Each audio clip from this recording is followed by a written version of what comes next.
Welcome to the Inspiration Cafe. It's a singular honor to be able to introduce our guest today, Sherrif Karamat, Chief Operating Officer, PCMA. Sherrif, thank you so much for stopping by the cafe. Thank you for having me in the cafe. What a great setup you have here. We don't often get someone at your level and your perspective, quite frankly, to stop by and talk. So I want to use the time well and wisely.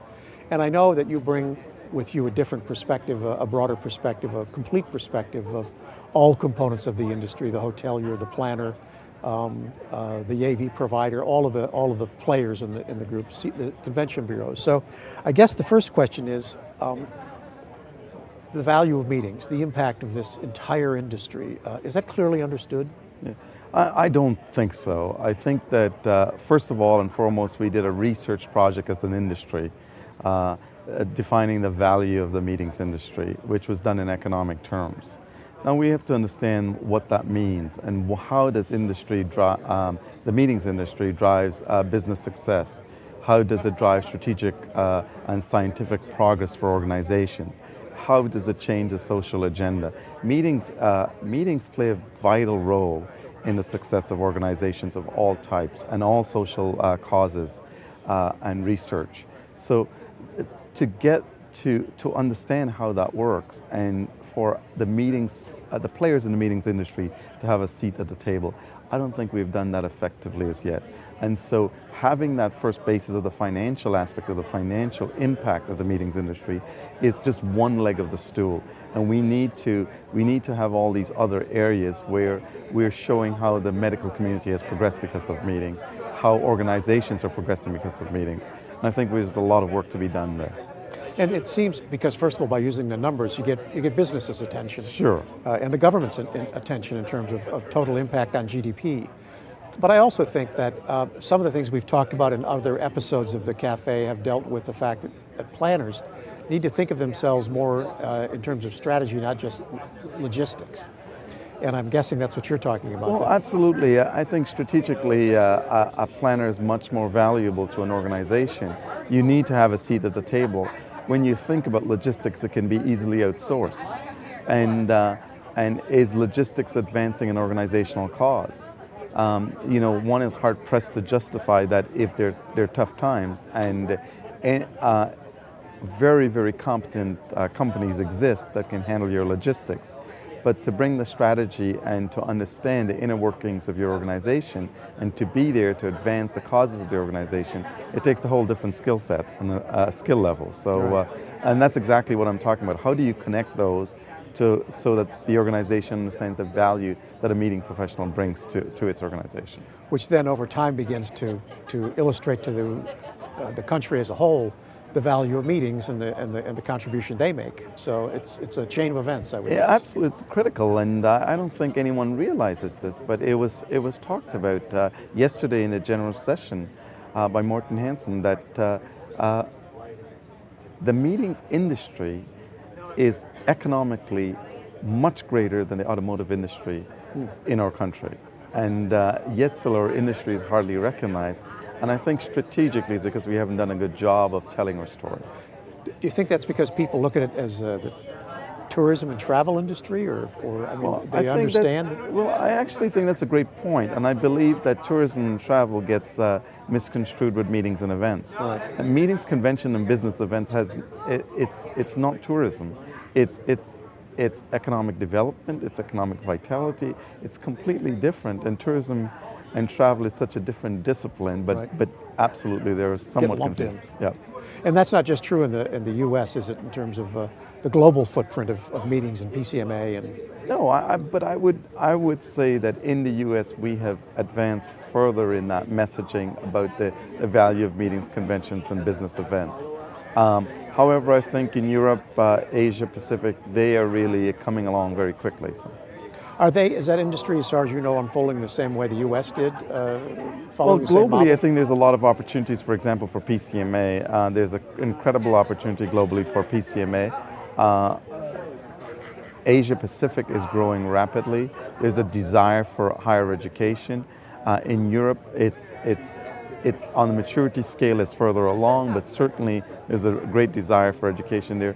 And certainly in Latin America, there's a thirst for knowledge and a thirst for accreditation to professionalize themselves more. They are facing the same challenges and concerns we had 30 years ago with how they form their medical societies and how they manage them and how they run them. And they're having the same issues. They're talking about it in different terms, but the same issues of revenue generation, managing memberships in diverse areas, and managing an organization over a vast geography. Let's keep that thread going because it deals to some degree with education, and I know PCMA is deeply committed to the education of the craft. Yeah. Could you talk a little bit about what you're doing in that regard? Sure, and what we are trying to do education-wise is we have a philosophy at PCMA. One is that there's about 80% of the things we know that we need to know, and we want to further our knowledge on that basis. There's also about 20% is we don't know what we need to know, and we live by that philosophy. So we're trying to bring in that knowledge from disparate industries and merge disparate industries into the meetings, convention, and business events industry so we can bring new ideas to the table to help our meeting professionals. We're also looking at experimenting different ways of doing maybe the same things. The show Reimagined is a different way of looking at trade shows and looking at different concepts that could be applied to a trade show that will make it more valuable. We are looking at the corporate headquarters and looking at that and see what kind of ideas we can bring to get meeting professionals in the corporate field to interact better and to be able to share ideas, best practices, so that they can further their trade. The business acumen track, we're looking at that and looking at how we can help independent planners, because essentially an independent planner is a small business. So how do you run more effectively? It's not just about meeting planning, it's about running a business. So those are just some of the areas that we're looking at and how we evolve that. We're also working with the CIC, and the CIC is doing a subspecialty to the CMP, specifically to medical meeting planners. And PCMA is developing an online course for the subspecialty to help planners to get qualified to write the exam for the subspecialty in the healthcare field. I think it's remarkable from an outsider's perspective such as mine to see how much sharing goes on at the national level, at the regional level, among people who are networking here, just an open commitment to sharing best practices or tips and ideas, or it just seems to be that kind of organization. You know, we have been fortunate. We are a culture of very passionate members who believe in the progression of our industry. And that I think that builds on that sharing. Frankly, idea sharing is one of the best ways of learning. Any education session, any university you've gone to, any education of systems of higher learning anyway, someone lecturing to you, really the real learning comes after when you come together and you talk about what was being discussed. So you have that water cooler chat or a little chat over a coffee and really explore the idea and adapt it to your line of business. And that's where the growth comes from. And this is a highly certified industry. I mean, people have designations of all kinds from this industry. So that just shows the value of continuous education. Well, I think that we're continually learning. I think industries at large are evolving. I think our industry must evolve. And technology, CSR issues, for example, cost of energy, green, they're all impacting our industry, which means that we have to evolve, we have to continually learn.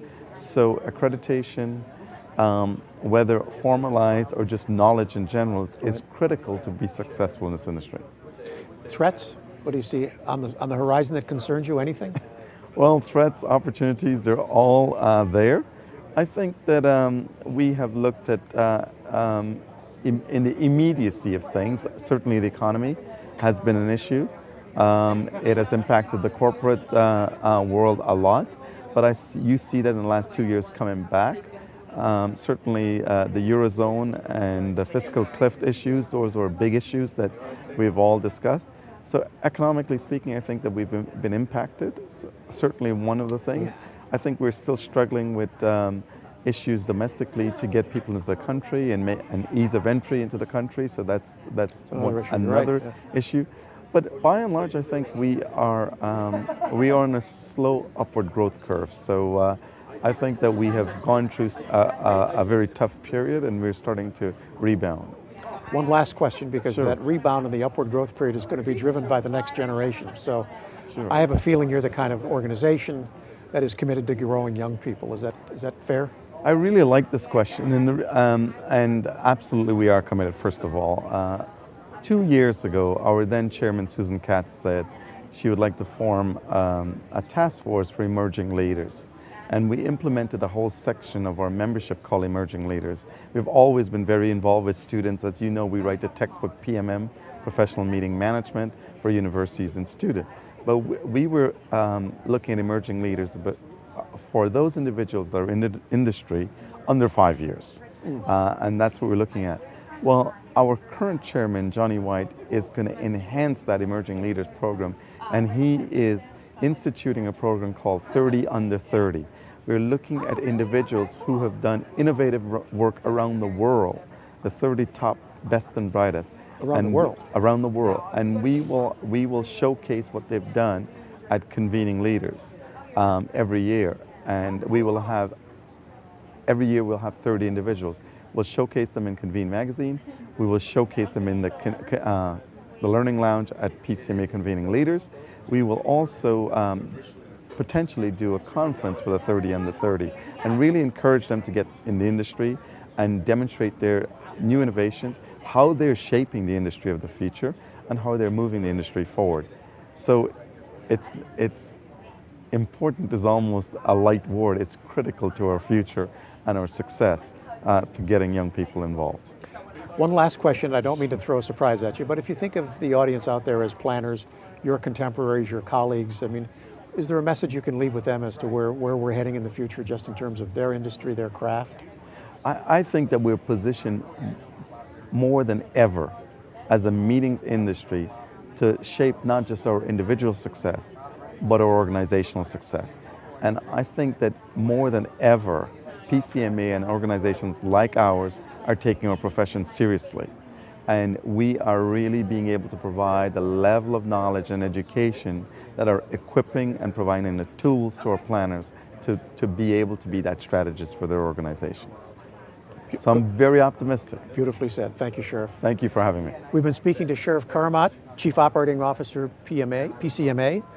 There are other episodes to watch at the Inspiration Cafe, but be sure to visit and come back and watch this one.